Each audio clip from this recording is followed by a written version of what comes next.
গণঅভ্যুত্থানে নেতৃত্ব দেওয়া তরুণদের রাজনৈতিক দল আসছে। জাতীয় সংসদ ভবনের সামনে হতে যাচ্ছে দলটির আত্মপ্রকাশ অনুষ্ঠান। নাম এখনো চূড়ান্ত না হলেও নেতৃত্ব নিয়ে সামাজিক যোগাযোগ মাধ্যমে চলছে বিস্তর আলোচনা। তবে এটি প্রায় নিশ্চিত, গণ আন্দোলনের সামনে থাকা তরুণদেরই দেখা যাবে নতুন এই রাজনৈতিক বন্দোবস্তের কাণ্ডারি হিসেবে। মাহিলা ইসলামের রিপোর্ট।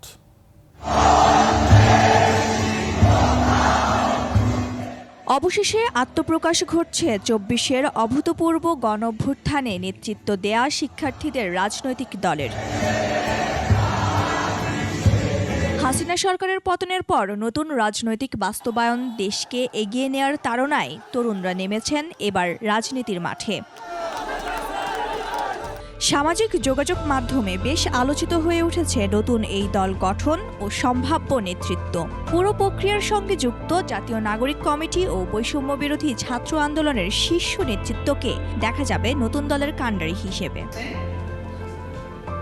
ছাত্র আন্দোলনের অন্যতম নেতা ও অন্তর্বর্তী সরকারের উপদেষ্টা নাহিদ ইসলামকে কেন্দ্র করে নতুন এই দলের প্রথম সারিতে থাকতে যাওয়া নামগুলো উঠে আসছে সামাজিক মাধ্যমের জোর আলোচনায়। তাদের মধ্যে আছেন জাতীয় নাগরিক কমিটির নাসরুদ্দিন পাটোয়ারি, আখতার হোসেন, আলী হাসান জুনায়েদ এবং বৈষম্য বিরোধী ছাত্র আন্দোলনের সার্জিস আলম ও হাসনাত আবদুল্লাহ।